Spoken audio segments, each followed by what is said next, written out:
نحمده ونستعينه ونستغفره ونعوذ بالله من شرور أنفسنا وسيئات أعمالنا من يهده الله فلا مضل له ومن يضلل فلا هادي له أشهد أن لا إله إلا الله وحده لا شريك له وأشهد أن محمدا عبده ورسوله اللهم صل وسلم وبارك على هذا النبي الكريم نبينا محمد صلى الله عليه وسلم وعلى آله وصحبه ومن تبعه إلى يوم الدين أما بعد. جلساء الكرام الأعزاء أيها المعتكفون والمعتكفات, alhamdulillah pada kesempatan kali ini Allah Subhanahu wa taala masih memberikan kepada kita nikmat-nikmatul iman wal Islam, sehat badan sehingga kita diberikan kemampuan untuk ihya ulail, menghidupkan malam di Ashhurul Awakhir min Ramadan, 10 hari terakhir di bulan Ramadan. Mudah-mudahan juhud kita, kesungguhan kita dalam ibadah ini mendapat ridho dari Allah Subhanahu wa taala. Amin. Salawat salam mudah-mudahan terus tercurah kepada Rasulullah Muhammad sallallahu alaihi wasallam serta seluruh keluarga beliau, sahabat, kerabat dan pengikutnya, serta kita semuanya umat beliau, umat dakwah ijabah yang senantiasa istiqamah, konsisten dalam menjalankan dan mengerjakan sunnah-sunnahnya hingga akhir masa nanti. Kita malam ini atau pagi ini akan membahas tentang hakikat dari malam Al-Qadar. Saya akan coba membahas dari cukup kompleks ya, jadi nanti kalau ada muskil yang ada ditanyakan saja ya. Yang harus kita sadari, malam Al-Qadar itu pemberian hadiah dari Allah Subhanahu wa taala khusus untuk umat Nabi sallallahu alaihi wasallam yang tidak diberikan kepada umat-umat terdahulu. Imam Malik di dalam kitab Al-Muwatta itu mengatakan bahwa sesungguhnya Rasulullah sallallahu alaihi wasallam itu uriya a'mar nas qablahu aw masyaallah min dzalik. Beliau diperlihatkan umur kaum-kaum terdahulu sebelum umat Islam yang panjang-panjang umurnya. Nabi Nuh umurnya 1000 tahun, Nabi Ibrahim ratusan tahun, Nabi Isa menurut riwayat yang paling kuat itu dirafa oleh Allah, diangkat oleh Allah di usia 120 tahun. Sementara umat Nabi Shallallahu Alaihi Wasallam itu umurnya pendek-pendek. Misalnya Nabi di dalam hadis riwayat Imam Tirmidzi, beliau mengatakan a'maru ummati minas sittin ila sab'in. Umur umatku itu antara 60 sampai 70 tahun. Wa aqalluhum man yujawizu dzalik, dan sedikit sekali orang yang bisa melewati itu. Jadi umurnya antara 60 sampai 70 tahun, 60-70 tahun. Yang umurnya sampai 75, 80, 95, apalagi 90 itu sangat jarang sekali.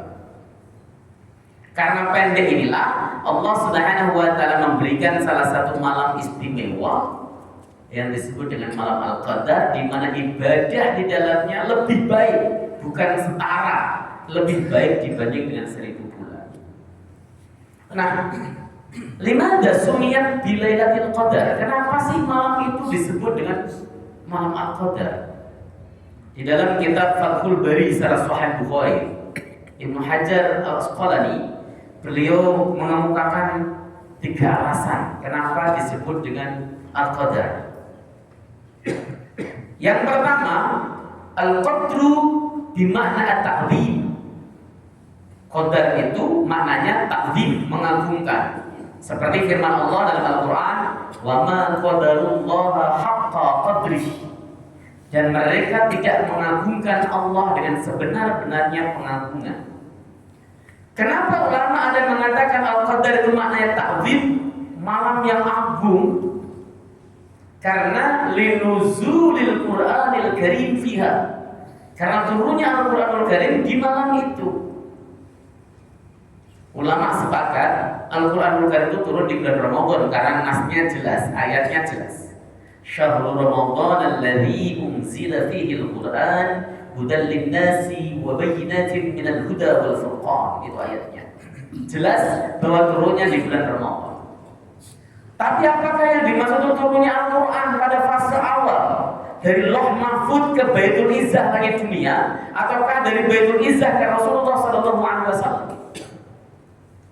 Tentu yang dimaksud adalah turunnya Al-Quran dari Lauh Mahfud ke langit dunia yang terjadi di malam Al-Qadar. Inna anzalnahu fi lailatul qadar. Sesungguhnya kami turunkan Al-Quran itu di malam Al-Qadar. Jadi Quran itu turun daf'atan wahidatan, sekaligus 30 juz dari Lauh Mahfud ke langit dunia.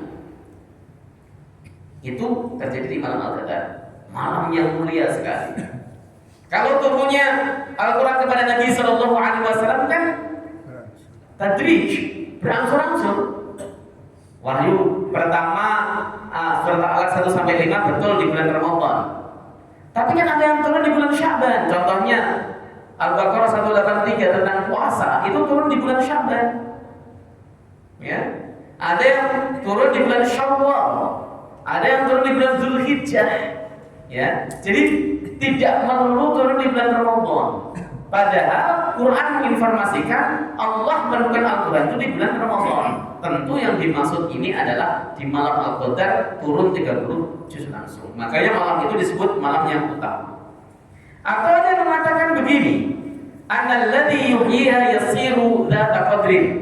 Orang yang mampu menghidupkan Al-Qadar, dia akan memiliki keagungan. Ihya Lail itu pemahamannya luas. Makanya Imam Nawawi ketika membahas hadis yang berbunyi kana Nabi sallallahu alaihi wasallam idza dakhala ashrul awakhir min Ramadan ahya lailahu wa ayqadha ahlahu saghiratan kana aw kabiratan yutiquna shalah. Nabi itu ketika masuk 10 hari di bulan Ramadan, beliau hidupkan malamnya. Yang dimaksud menghidupkan malam itu adalah menghidupkan malam Al-Qadar di anwa'il ta'at, dengan berbagai macam ketaatan, di anwa'il ibadah, dengan berbagai macam ibadah. Nanti di akhir ada pembahasan ibadah apa yang kemudian harus kita lakukan yang mencontoh Nabi sallallahu alaihi wasallam. Jadi bukan sholat saja, tetapi di anwa'il ibadah. Kalau kita bisa menghidupkan Al-Qadar di anwa'il ibadah dengan berbagai macam aktivitas ibadah apa saja, maka dia akan mendapatkan keutamaan atau keagungan. Ya, itu makna pertama, bahwa Al-Qadar itu maknanya ta'zim. Yang kedua, Al-Qadar bermakna at-tadyiq. Tadyiq itu artinya menyempitkan. Seperti firman Allah, wa man qudiru alaihi rizquhu falyunfiq mimma ataahu Allah. Siapapun orangnya yang disempitkan rezekinya, maka hendaklah ia menginfakkan apa yang telah Allah berikan kepadanya. Jadi qadar di dalam Al-Quran itu bisa memiliki makna sempit. Kalau kemudian ditarik untuk memaknai Lailatul Qadar, artinya malam yang sempit, maksudnya apa? Yang pertama, ikhfa'uha 'anil ilmi bita'yiniha. Artinya malam Al-Qadar ini disembunyikan oleh Allah Subhanahu wa taala, sehingga tidak ada satupun orang yang mengetahui kapan pasti datangnya Al-Qadar. Nabi saja tidak tahu Al-Qadar itu tanggal berapa, malam berapa, Nabi tidak tahu. Nabi itu hanya memberikan kisi-kisi. Asalnya tahu betul. Dalam hadis Sahih Bukhari Nabi pernah mengatakan, "Uritu lailatal qadri," aku diberitahu oleh Allah malam Al-Qadar. Summa nusitu, kemudian aku dilalaikan. Beliau dikasih tahu oleh Allah Subhanahu wa taala malam Al-Qadar, baru beliau keluar rumah untuk memberitahu jamaahnya atau sahabatnya. Beliau melihat ada 2 orang yang berdebat tentang Al-Qadar, diskusi panjang, debat keras. Nabi akhirnya kemudian dilupakan, hilang dalam memori beliau. Nah, makanya yang ada itu semuanya kisi-kisi. Dan kalau kita baca dalam hadis yang ada, mau Sahih Bukhari, Sahih Muslim, Nasai, Abu Dawud sampai Sunan atau Sahih Ibnu Huzaimah, ya, memang faktualnya Al-Qadar itu berbeda-beda. Para ulama ketika menetapkan Al-Qadar itu terjadinya kapan itu beda-beda, tidak satu suara. Nah, makanya disebut tadi sempit. Ada juga yang mengartikan kenapa disebut sempit? Li'annal arda ya tadiqu fiha 'anil malaikah. Bumi sempit sebab dipenuhi malaikat. Pada saat Al-Qadar turun itu malaikat akan turun. Tanazzalul malaikatu war-ruh. Malaikat akan turun disertai ar-ruh malaikat Jibril. Turun semuanya ke bumi, tumplek penuh sampai dikatakan dalam Sunan Ibnu Uzaimah, ya. Lailatul Qadri lailatus sabi'ah wa tasi'ah wal isrin wa innal malaikata tilka laila aktsaru fil ardi min adadil hasa. Jumlah malaikatnya itu yang turun lebih banyak dibanding dengan jumlah kerikil yang ada di bumi. Banyak sekali, penuh. Inilah kemudian yang saya rasakan kedamaian. Ya, ketika Al-Qadar turun itu damai, sejuk. Kita merasa nikmat melaksanakan ibadah dan sebagainya. Ya, itu maknanya. Kita baru membahas masalah kenapa disebut Al-Qadar. Ada juga yang mengatakan Al-Qadru bimakna Al-Qadar. Ya. Malam Al-Qadar, kalau kata Qadar itu maknanya takdir. Kenapa disebut takdir? Annahu yuqdaru fiha ahkamu tilka sanah. Karena sesungguhnya akan ditulis ulang takdir manusia pada tahun itu. Ini pendapatnya Imam Nawawi, Ibnu Hajar Al-Asqalani, Al-Imam Sultan Ulama Izzuddin bin Abdissalam. Takdir manusia itu akan ditulis ulang di malam itu.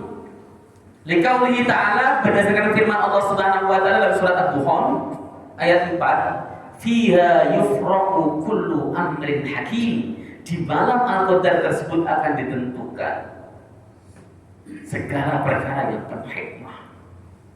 Ditulis. Kalau di dalam kitab ini, Maqasidus Shaum karangan Al-Imam Izzuddin bin Abdissalam, beliau menegaskan dengan tegas bahwa yang ditulis itu adalah ya rizki dan ajalnya. Wa imma li annal arzaqa wal ajala minas sanati ila sanah tuqaddaru fi tilkal lailah. Rizki, ajal pada tahun itu sampai tahun depan itu ditentukan pada malam Al-Qadar. Tadi berdasarkan firman Allah Subhanahu wa taala tadi, ya. Ini tafsiran yang dengan sanad sahih sampai kepada Imam Mujahid, Imam Ikrimah dan Imam Qatadah, tabi'in masyhur pakar tafsir. Jadi, kalau kemudian kita terima tafsiran para ulama ini, malam Al-Qadar itu adalah malam penentuan takdir lagi, revisi takdir. Makanya jangan lupa untuk berdoa dan meminta kepada Allah Subhanahu wa taala supaya takdir kita bagus. Ada sebuah riwayat Abdullah bin Umar radhiyallahu taala anhuma, ketika masuk Al-Qadar beliau berdoa, Allahumma in katabtani syaqiyyan famhuhu waktubni sa'idan. Ya Allah, jika kau catat aku sebagai orang yang celaka, hapus itu dan tulis aku sebagai orang yang berbahagia. Inilah kenapa Imam Nawawi menyebutkan bahwa takdir itu bisa direvisi terutama di malam Al-Qadar. Lah kalau malam ini malam Al-Qadar, antum tidak ikut menghidupkan, apa enggak repot kita itu? Rugi. Kita tahu tadi umur kita pendek. Kalau kita nggak dapat Al-Qadar, rugi. Ya, sehingga ibadah kita menjadi sangat sedikit sekali. Gitu, makanya berusahalah untuk juhud sungguh-sungguh ijtihad dalam melaksanakan atau menghidupkan malam. Makanya kata Imam Izzuddin bin Abdissalam, kata salamun hiya hatta matla'il fajr, itu artinya adalah malaikat memberikan salam lil mujtahidin, ya, memberikan salam kepada orang yang bersungguh-sungguh dalam ibadah. Jadi ketika antum nih bersungguh-sungguh dalam ibadah, kemudian pas malam itu malaikat pada turun di malam Al-Qadar, mereka memberikan salam kepada kita yang bersungguh-sungguh di dalam ibadah.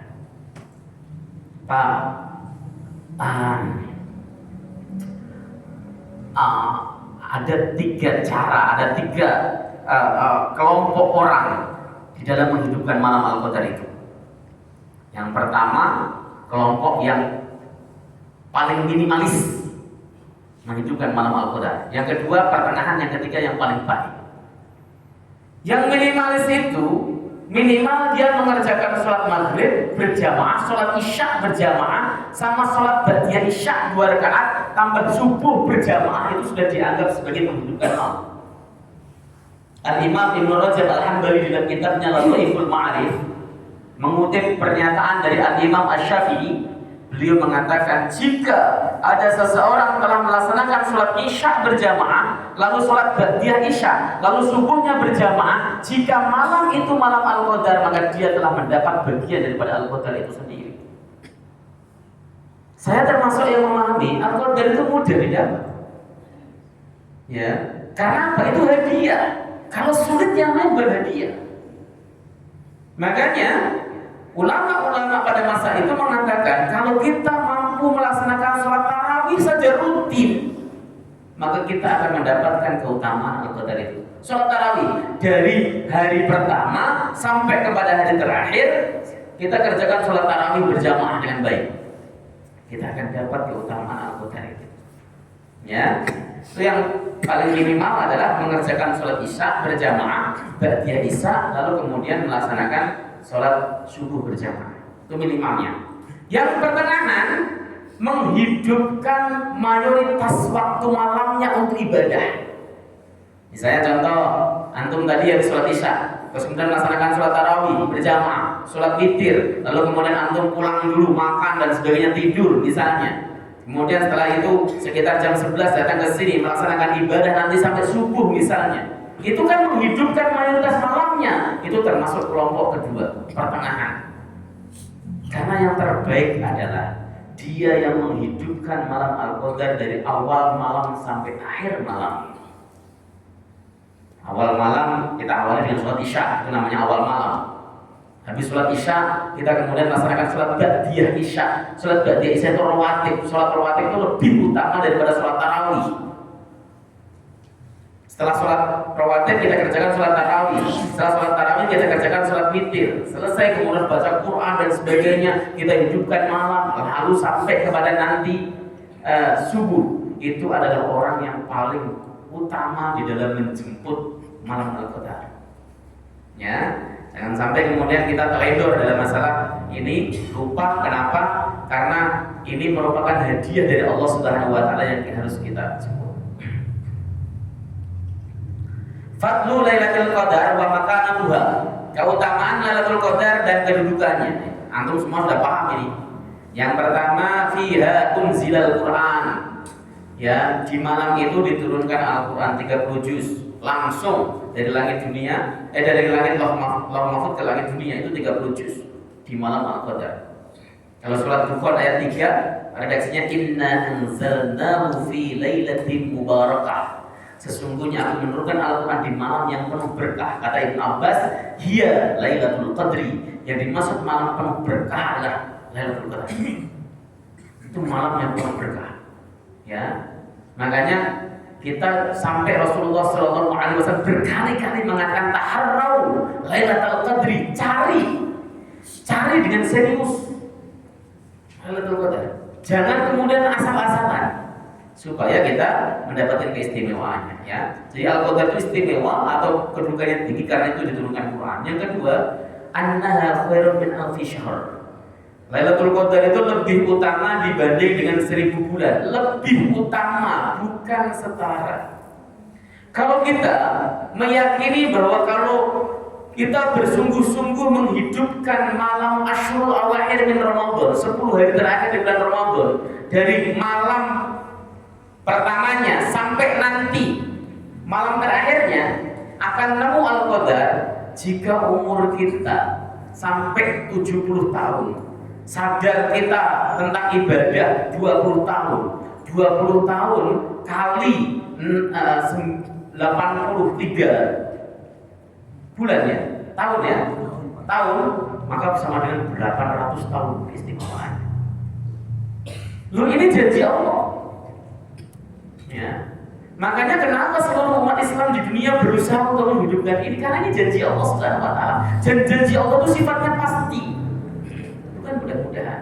Dan karena ini adalah wujudnya hadiah, maka mudah antum hidupkan malam, cukup antum akan dapat.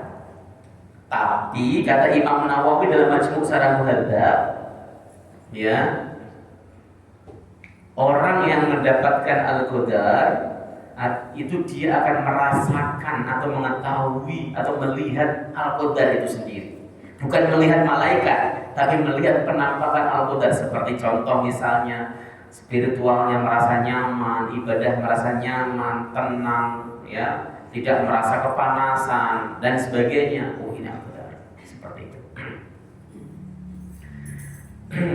Kemudian yang ketiga, tanazzulul malaikah war ruh fiha. Malaikat dan ruh, malaikat Jibril maksudnya, akan turun di malam Al-Qadar. Nah, tadi sudah saya jelaskan hadisnya, Lailatul Qadri, Lailatul Sabi'ah wat Tasi'ah wal Isri. Malam Al-Qadar itu malam 27 dan 29. Kalau versi hadis ini, penempatan Al-Qadar di malam berapa, itu hadis yang beredar sangat banyak, Pak.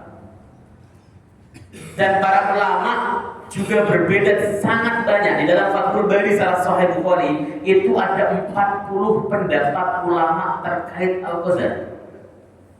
40. Ya, bukan sedikit. Banyak. 40 itu. Ya. Ada yang mengatakan di malam 29, ada yang mengatakan di malam 27, ada yang 21, ada yang 23. Imam Syafi'i mengatakan Al-Qadar turun di 21. Aghlabnya, aghlab itu adalah kebiasaan. Ghalibnya Al-Qadar itu turun di malam 21. Kenapa? Karena Nabi pernah dawuh dalam riwayat Abu Sa'id Al-Khudri dalam Sahih Muslim. Ya, aku itu diperlihatkan Al-Qadar, kemudian aku lupa. Nah, pokoknya malam itu aku pagi harinya sujud di atas tanah yang bercampur air. Kata Abu Sa'id Al-Khudri, Nabi sholat dan di jidatnya itu ada bekas tanah bercampur air itu di malam 21.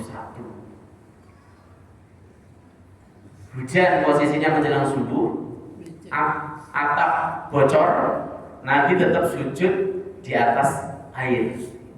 Itu memang Nabi itu kalau i'tikaf, mau hujan mau enggak, i'tikaf tetap. Padahal masjid zaman Nabi tidak senyaman masjid sudah ini seperti ini. Ada AC dan sebagainya. Masjid zaman Nabi itu atapnya cuma sekedar kurma itu, daun kurma yang dianyam. Sehingga ketika bocor ya betul-betul hujan. Coba kalau antum hujan, pasti gak datang. Ya. Apalagi kemudian isak hujan misalnya, ada Lailatul Qadar, aku mau sarung aja tidur gitu. Padahal ternyata hujan lokal, cuman daerah Sudairi dan Rawamangun saja yang hujan. Sebelah sana-sana enggak, gitu kan. Makanya kita itu kalau mencari Al-Qadar yang serius gitu, jangan kemudian enggak serius. Ya, baik. Jadi nanti akan saya jelaskan tentang masalah hari-harinya, tapi ya ini saya menjelaskan tentang bahwa malaikat itu turun. Sampai saking turunnya banyak melebihi jumlah kerikil tadi. Kemudian annaha salam, malam itu adalah malam yang disebut salam. Izzuddin bin Abdissalam beliau mengemukakan salam di situ artinya salamnya malaikat kepada kaum yang menghidupkan malam. Tadi sudah saya jelaskan di awal bahwa yang disebut salamun hiya hatta matla'il fajr itu artinya wa yusallimuna 'alal mujtahidin. Para malaikat akan mengucapkan salam kepada orang yang bersungguh-sungguh di dalam melaksanakan ibadah atau menjemput Lailatul Qadar. Ya, sampai terkantuk-kantuk baca Quran, matanya sampai perih baca Quran tetap, atau melaksanakan ibadah, sholat itu sambil nahan kesadarannya supaya masih utuh juga dilakukan. Ya, itu diucapkan salam oleh malaikat. Begitu. Kata salamun hiya matla'il fajr itu ucapan salam malaikat. Tapi para ulama berbeda pendapat, hal yusallimun alaihim min tilqa'i anfusihim ayuballighunahum assalam an rabbihim. Ya. Apakah malaikat itu mengucapkan salam karena keinginan dia sendiri, mereka sendiri, ataukah itu menyampaikan salam dari Allah Subhanahu wa taala? Itu para ulama beda pendapat kalau masalah itu. Ya. Jadi malam Al-Qadar itu adalah salam, ya, kedamaian salam itu. Selanjutnya adalah tadi fiha tuqaddaru maqadiru sanati. Pada malam itu ditulis takdir selama 1 tahun. Takdirnya bagaimana? Apakah antum itu tahun ini meninggal, ataukah tahun ini antum akan jadi orang kaya, ataukah bisnisnya sukses, itu semuanya ditulis ulang di malam Al-Qadar. Maka kenapa kita disuruh untuk memperbanyak doa di samping Allahumma innaka afuwwun tuhibbul afwa fa'fu anni. Ya. Orang itu Pak, ketika kita sodorin, kan malam Al-Qadar malam utama Ustaz, doanya apa? Itu doa dari Rasulullah. Allahumma innaka afuwwun tuhibbul afwa fa'fu anni. Ya Allah, sesungguhnya Engkau adalah Maha Pemaaf, ya, suka kepada kemaafan, maka maafkan aku. Atau orang pada berpikir, lah cuman minta kemaafan sama Allah, nggak bikin tambah rezeki Ustaz dan sebagainya.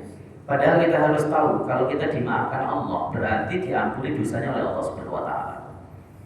Dan salah satu penyebab rezeki itu susah, bisnis gak jalan, rezeki macet, itu ya dosa.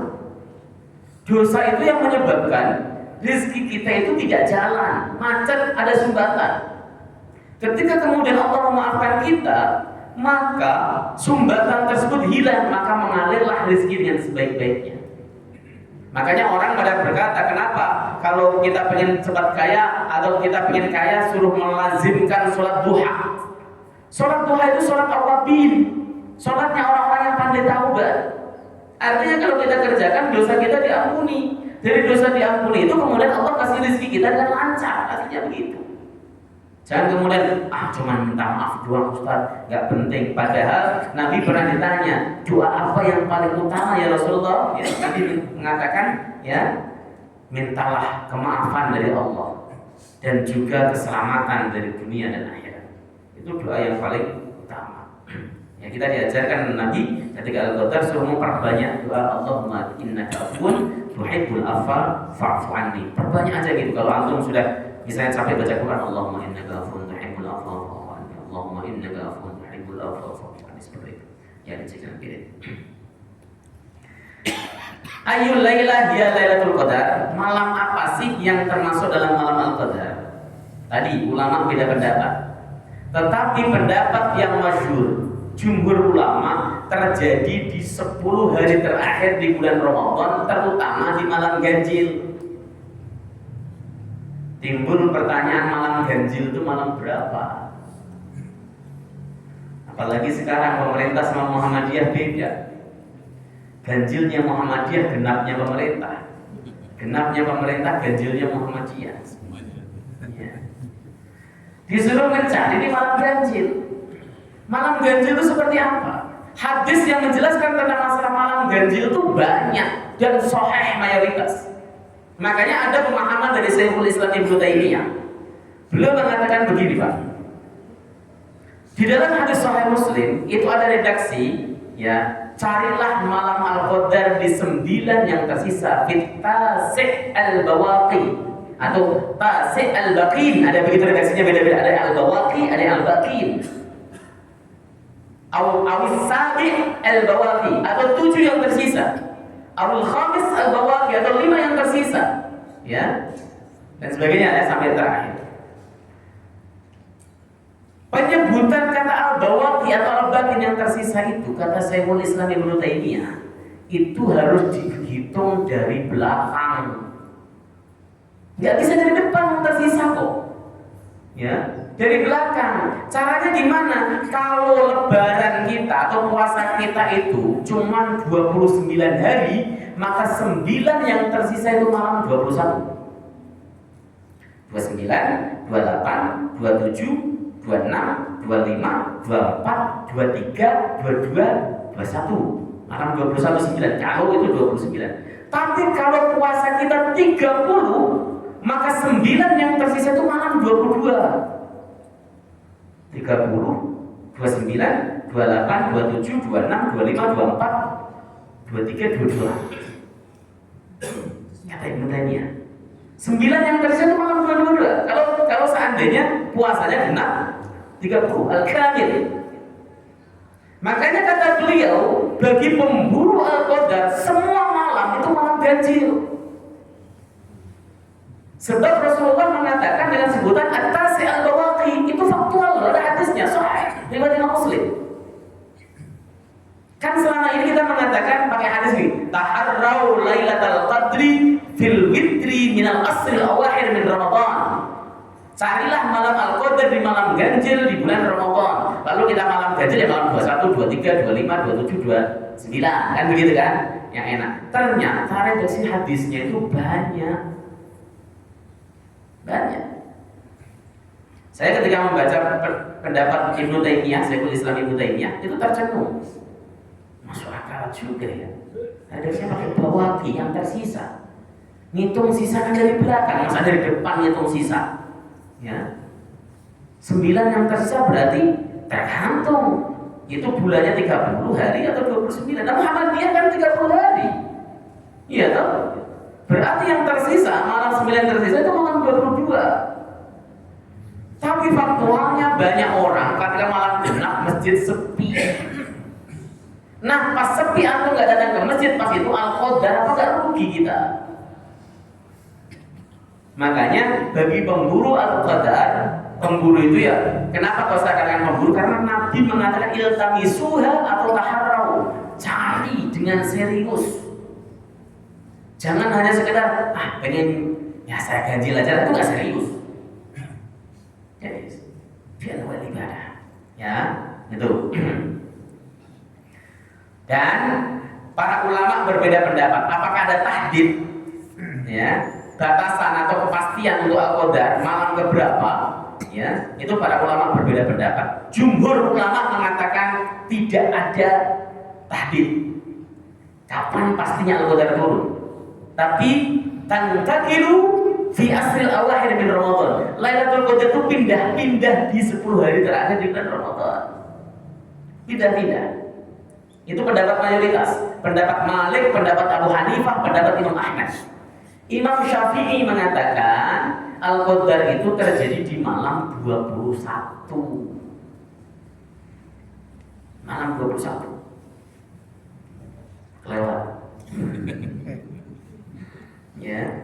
Dalil beliau banyak, ya. Di antaranya adalah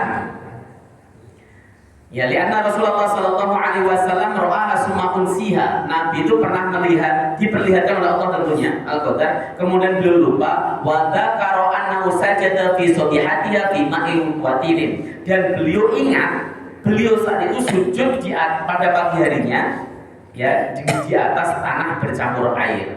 Wassaha anal masjidah wa qafal laila al-hadi wal isrin. Dan sahih sesungguhnya masjid itu menetes-netes airnya di malam 21.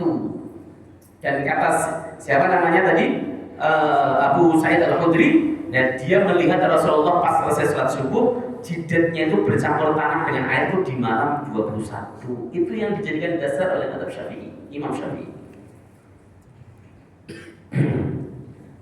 Beliau mengatakan wa ru'ya al-faruqin ala jabhati Rasulullah sallallahu alaihi wasallam wa anfihi. Ya, dan dilihat atau tampak ada bekas tanah di jidat Nabi sallallahu alaihi wasallam dan hidungnya pada saat beliau melaksanakan sholat. Nah, dirajihkan lagi, dikuatkan lagi di dalam hadis sahih Muslim. Ya. Beliau menjelaskan bahwa Lailatul Qadar itu terjadi saat bulan annal qamara kana lailatuha kasyikki jafnatin. Sesungguhnya bulan itu pada malam Al-Qadar itu seperti sisi piring. Ya, syikki piring itu sisi piring. Ya, la yakunul qamar kasyikki jafna illa lailatis sabiq wal lailatil hadi wal isrin, dan tidak mungkin atau tidak terjadi bulan itu seperti piring yang piring gitu kecuali di malam 21 atau malam 27. Jadi seperti tampak sisi piring, dilihat dari samping bulan itu. Ya. Itu kalau nggak malam 21, malam 27. Itu kata Al-Imam An-Nawawi dalam Syarah Sahih Muslim. Makanya Imam Syafi'i wajar kalau menguatkan malam 21. Tapi hadis ini dipahami oleh ulama lain, maksudnya sisi piring itu adalah di malam 10 hari terakhir. Kalau sudah 10 hari terakhir, bulan itu memang sudah melengkung seperti piring begitu, makin berkurang begitu. Berarti kan sampai habis. Itu dipahami ulama lain, ya kamu hidupkan mulai dari 10 hari terakhir di bulan Ramadan. Kemudian kenapa kemudian sampai segitu kuatnya Imam Syafi'i mengatakan demikian? Ya karena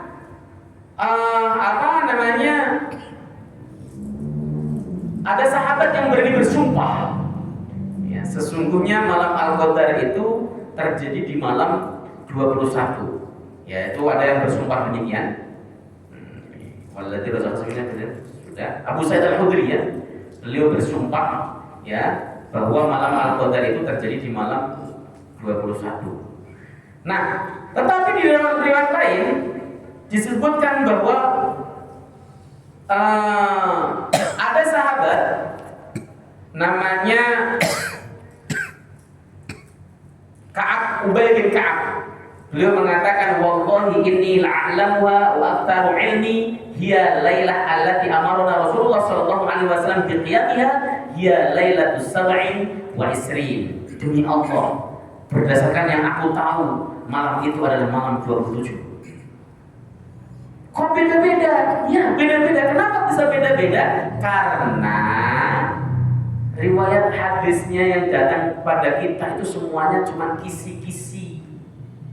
Gak ada yang tahu faktualnya. Itu pendapat yang jumhur. Bisa di 21, bisa 23, 24, atau bahkan bisa 22 kalau tafsiran Syekhul Islam Ibnu Taimiyah. Begitu, tergantung bagaimana kita pengen serius mendapatkan atau tidak. Kalau pengen serius mendapatkan itu gak usah pakai hitung-hitungan, ganjil apa genap itu gak usah. Pokoknya yang penting datang ke masjid iktikaf. Apalagi kalau iktikafnya full 10 hari di bulan Ramadan, keren sekali itu. Al-a'mal al-mustahabbah fi lailatul qadar. Amaliyah atau amalan yang disunahkan di malam Al-Qadar. Yang pertama al-iktikaf.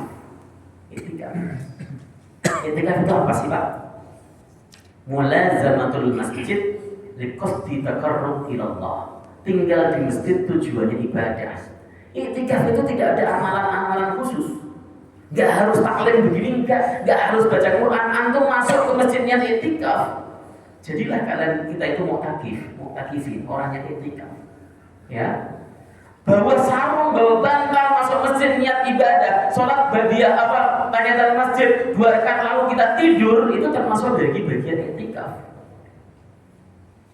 Iktikaf itu sederhana, ibadah yang paling enak sebenarnya. Apalagi zaman sekarang, iktikaf dikasih makan, dikasih minum.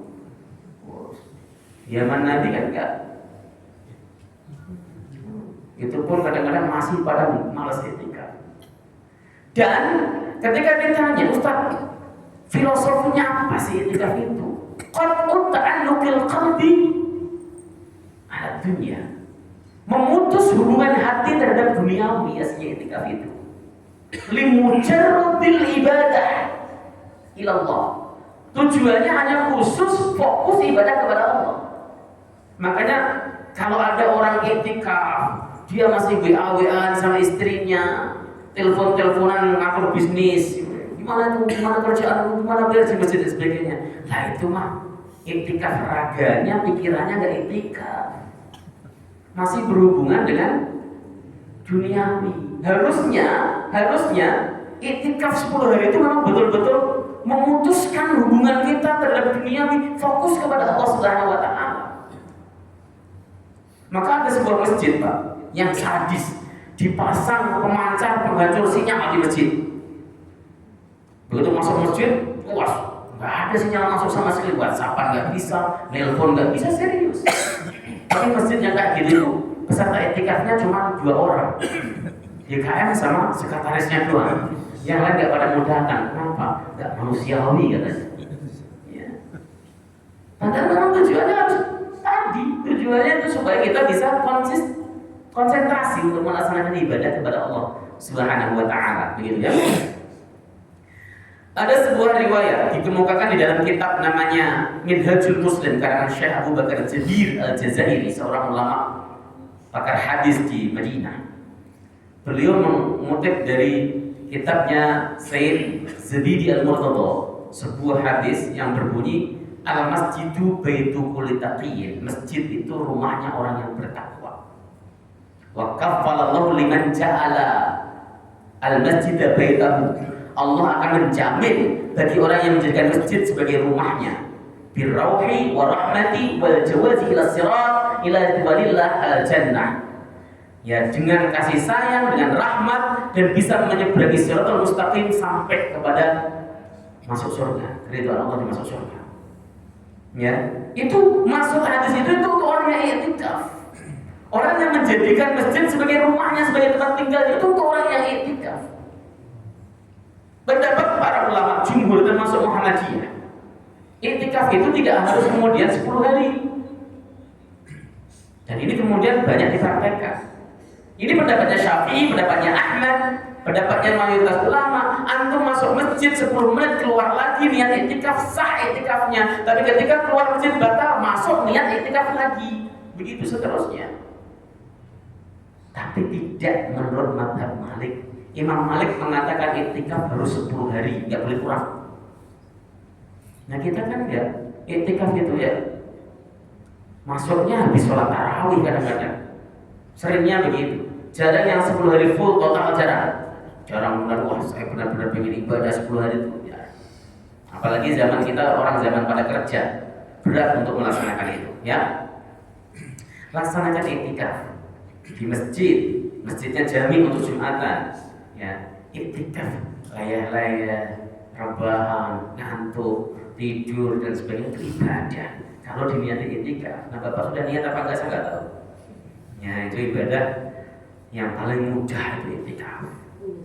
Kenapa penting? Pak Rasulullah itu tidak pernah meninggalkan i'tikaf selama bulan Ramadan kecuali sekali, dan beliau qadha pada saat bulan Syawal.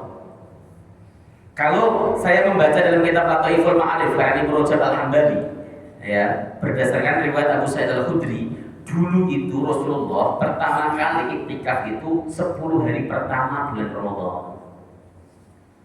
10 hari pertama. Kemudian setelah itu 10 hari kedua di bulan Ramadan. Lalu yang terakhir adalah 10 hari terakhir di bulan Ramadan sampai beliau wafat. Terus perempuan sunnah i'tikaf gak? Ya sunnah perempuan istri-istri Nabi i'tikaf dengan catatan aman dari fitnah. Nah kalau nggak aman dari fitnah nggak boleh. Menjauhi fitnah itu wajib Bapak. Gara-gara i'tikaf, antara mutakifin laki-laki dan perempuan pacaran, itu fitnah. Ya, nggak boleh ya kayak gitu. Tapi kalau aman dari fitnah, boleh. Bagus istri Nabi itu i'tikaf di masjid. Istrinya Nabi i'tikaf di masjid. Ya, maka kalau kemudian antum pengen ngajak istri antum i'tikaf, pastikan masjidnya aman dari fitnah enggak. Nah, jangan-jangan nanti tempat wudunya usul-usulan laki-laki perempuan, nah i'tikaf lagi, apa fitnah lagi, jangan. Ya. Kemudian yang selanjutnya yang harus kita lakukan, kalau di dalam kitab ini Maqasidus Shaum itu dikatakan yang bagus itu adalah i'tikaf itu dengan memperbanyak Al-Quran, membaca Al-Quran. Ini saya bacakan ya. I'tikaf versinya Izzuddin bin Abi Salam, ziyaratullahi fi baitin min buyutihi wal inqita'u ilaihi fi. Ya. Ziarah kepada Allah di rumahnya dengan fokus ibadah kepada Allah semata. Inqita'u ini fokus, artinya fokus kepada Allah, meninggalkan yang berkaitan dengan masalah dunia. Dan hak bagi orang yang diziarahi yaitu Allah Subhanahu wa taala memuliakan para peziarahnya, para pengunjungnya. Antum itu sedang berkunjung di rumah Allah Subhanahu wa taala, maka pasti akan dimuliakan oleh Allah Subhanahu wa taala. Dan Nabi tidak pernah meninggalkan i'tikaf sampai beliau wafat. Oke. Jadi yustahabu al-iktsar min tilawatil Quran. Jadi pada saat i'tikaf disunahkan untuk memperbanyak membaca Al-Quran. Membaca Al-Quran, satu sama lain membaca. Tapi ingat, membaca Al-Quran tidak boleh mengganggu orang yang tidur. Itu ingat. Pantang-pantang suaranya bagus, jam 1 malam orang pada tidur, misalnya itikafnya dia lagi tidur, langsung bacanya keras-keras, itu taswis namanya, mengganggu orang tidur, itu haram Pak.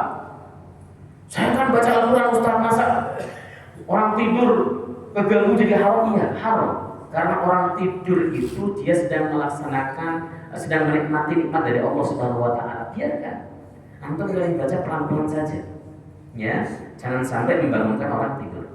Kemudian ya, apa yang disuruh perbanyak pada saya itikaf? Al-jud wal ifdal.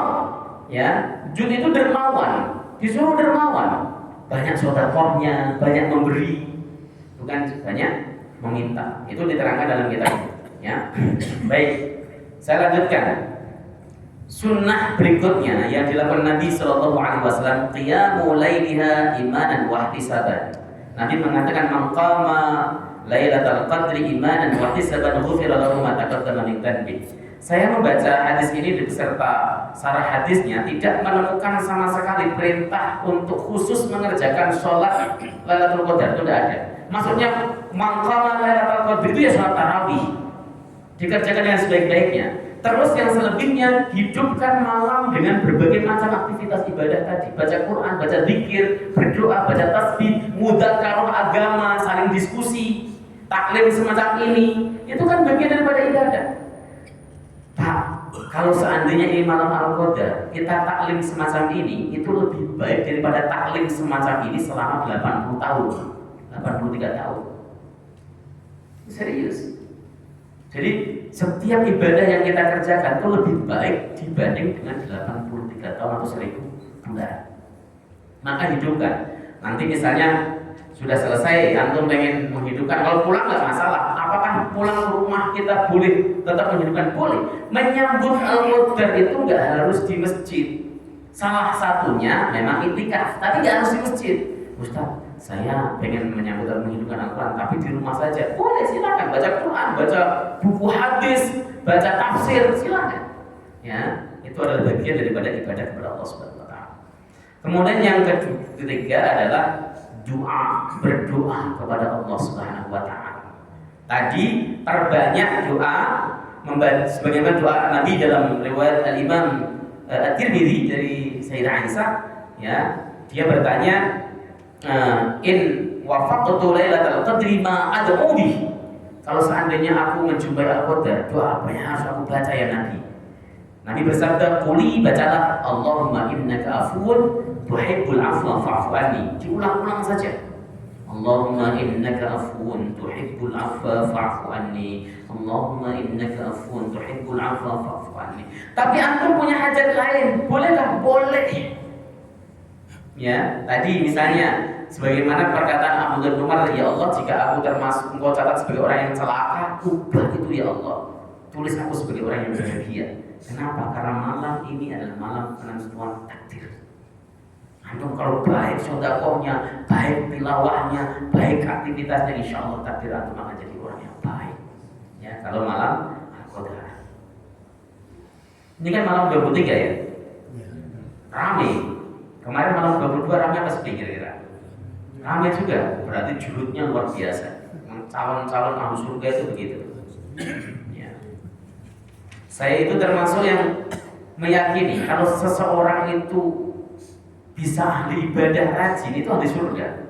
Kenapa? Karena yang menggerakkan kita melakukan ibadah itu Allah Subhanahu wa taala. Begitu kan?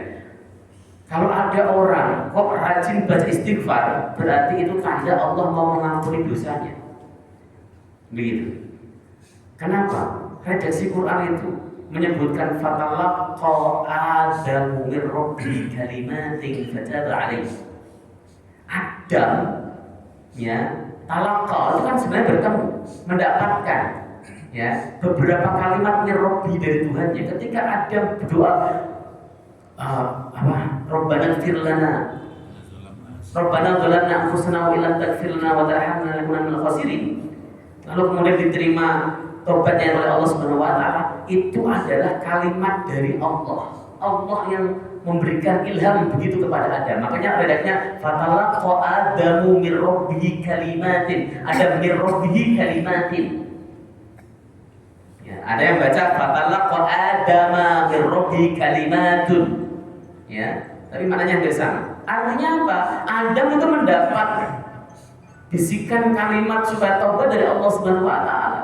Maka ketika antum sudah jadi orang yang rajin ke masjid, ngejar Lailatul Qadar, ibadah dengan serius, niatnya bukan karena manusia tapi karena Allah, maka antum itu termasuk ahli ibadah, ahli surga. Yang keempat, yang harus dilakukan pada saat Al-Qadar, iqadul ahli littihadi fil ibadah, membangunkan keluarga untuk serius melaksanakan ibadah. Pak, Nabi itu ketika malam Al-Qadar tadi aiqadha ahlahu saghiratan kana au kabiratan yutiquna shalah. Beliau bangunkan keluarganya kecil atau besar yang sudah kuat sholat dibangunkan. Kita kan kadang-kadang aduh kasihan anak saya. Jangan Pak, jangan kasihan begitu. Justru kasihan kalau anak kita tidak mendapatkan kemuliaan Al-Qadar. Anak yang mendapatkan kemuliaan Al-Qadar itu akan diberkahi hidupnya. Pokoknya dia sudah kuat melaksanakan ibadah aja. Meskipun tidak seperti bapaknya yang sanggup berjam-jam dan sebagainya. Ya anak kita sambil main-main dan sebagainya. Tetapi dia di masjid i'tikaf misalnya begitu. Itu sudah bagus, keren. Itu sunnah Nabi. Ajak keluarga kita, anak istri. Kalau suaminya kok selonang-selonang ke masjid sendiri, istrinya biar tertidur, itu tampaknya suaminya sudah mulai bosan sama istrinya. Ya kenapa? Karena dia pengen masuk surga, biar istrinya di neraka. Ya. Kalau suami yang baik itu dia pasti ingin seluruh keluarganya masuk surganya Allah Subhanahu wa taala, maka diajak untuk ibadah. Yang terakhir Pak bahasa kita. Karena waktunya sampai jam 3 ya. Saya tadi jam 3 lewat 2, lewat 6 ya, telat ya. Habis dari rumah sakit Pertamina, saya langsung ke sini nih. Jadi kalau Bapak sudah tertidur, alhamdulillah saya belum sama sekali. Ya. Makanya agak ngantuk-ngantuk ini. Alamatul Lailatul Qadar, alamat Lailatul Qadar. Yang satu ini bisa jadikan kita indikasi untuk mencari, tapi kalau yang satu itu udah kelewat Pak, kalau Bapak mengandalkan itu. Yang pertama, annaha lailatun naharatun wala baridatun ya musyarraqah. Malam itu adalah malam yang tidak panas dan tidak dingin, sejuk. Bahasa hadisnya itu adalah talaqah. Malam itu malam yang sejuk, nggak panas, nggak dingin. Lah Ustaz, saya di ASEAN, pasti sejuk lah. Bukan begitu yang dimaksud. Rohaninya, spiritualnya, merasa damai, merasa sejuk, merasa senang, ya. Itu yang disebut dengan itu. Dan kemudian musyarraqah, mencorong apa? Mencorong, bersinar. Langit itu bersinar. Di dalam hadis dikatakan Allah tidak mengizinkan bintang untuk melempar setan. Jadi nggak ada bintang bilang nggak ada. Betul-betul tenang, damai. Nah ini biasa. Kalau antum lagi keluar, damai sekali. Malam Al-Qadar, antum bisa langsung melaksanakan ibadah. Segera, buru-buru. Sampai kapan itu berakhir? Hatta matla'il fajr, sampai subuh. Jadi kalau subuh kurang seperempat antum baru sadar, masih ada kesempatan. Karena Al-Qadar itu sampai subuh. Ya, begitu. Subuh tiba-tiba mendung, ya tetap ibadah. Kan Nabi tadi sujud di atas tanah dan air. Nah, seperti itu. Ini berdasarkan hadis riwayat Al-Imam Ibnu Khuzaimah, Sahih Ibnu Khuzaimah diterangkan begitu.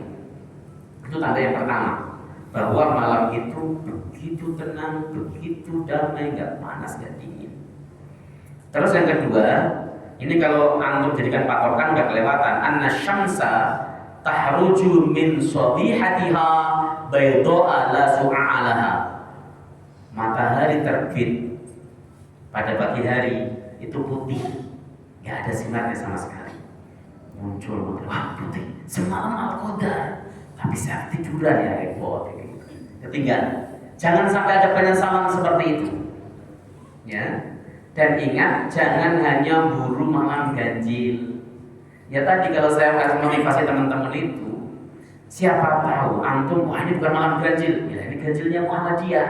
Kan Muhammadiyah juga umatnya Allah Subhanahu wa taala. Ya. Ternyata Lailatul Qadar pas di malam ganjilnya Muhammadiyah, lah antum burung-burung di malam ganjil khusus yang menurut antum yakin ganjil, ya akhirnya nggak dapat sama sekali, bukan kasihan. Ya. Pokoknya gini Pak, kerjakan ibadah dengan baik, minimal kalau kata para ulama atau dalam kitab Bughyatul Manhum ini, jangan tinggalkan sholat tarawih yang witir. Insya Allah kita mendapatkan pahalanya. Saya rasa begitu. Ada muskil gara-gara tanya kan?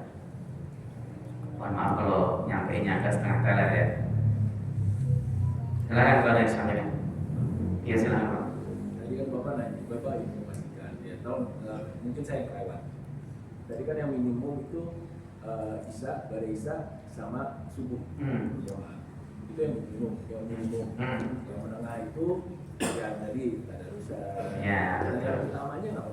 Ya tadi menghidupkan malam mulai dari awalul lailah ila akhir lailah. Bapak sholat isya berjamaah. Terus kemudian melaksanakan ba'diyah isya, sholat tarawih, witir. Habis itu kan ini itikaf di masjid.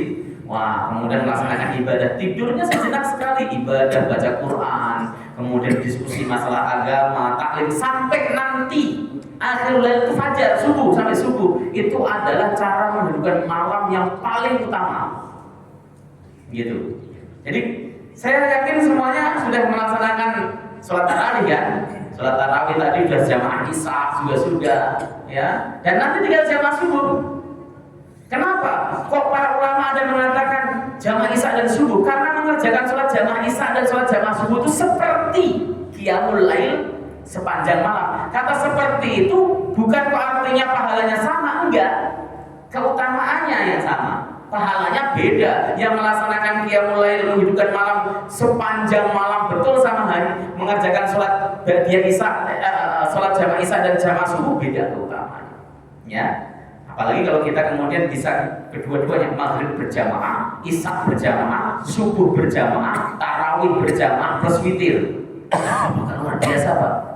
Dalam hadis sahih, siapapun orang yang sholat berjamaah bersama imam sampai selesai, maka dia setara dengan melaksanakan sholat malam sepanjang malam. Itu hadis sahih. Ada hadis sahih lagi, mengerjakan sholat ba'diyah, sholat jamaah isya dan jamaah subuh setara dengan sholat sunnah sepanjang malam. Kita laksanakan semuanya, itu kita laksanakan, ditambah memang betul-betul kita hidupkan malam kita dengan berbagai macam ibadah. Begitu saya rasa.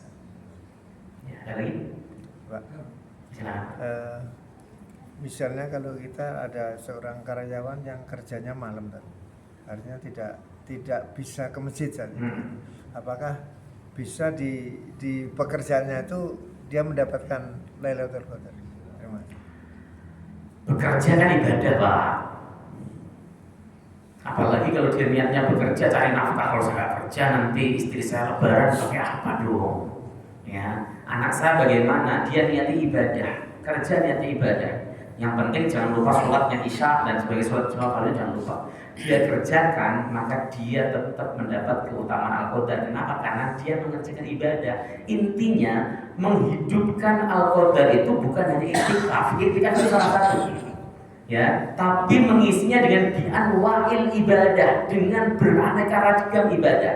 Lah kalau kerja tujuannya pengen bangga-banggaan, pengen unggul-unggulan kaya dengan tetangganya, itu bukan ibadah. Tapi kalau kerjanya niat cari nafkah, itu ibadah Pak. Ya, apalagi yang misalnya, saya harus kerja posisinya jadi security Ustadz, kalau saya nggak jaga takut pada kemalingan, orang tidur nggak tenang dan sebagainya. Itu bagian daripada ibadah. Pokoknya niatnya ibadah saja, jadi ibadah. Jangan kemudian merasa saya nggak bisa itikaf di masjid, bagaimana ini Ustadz? Boleh. Saya pernah ditanya kemarin waktu ngaji, Ustadz, bagaimana kalau saya haid perempuan, nggak bisa sholat, nggak bisa baca Quran di sana? Lah ibadah kan bukan hanya itu.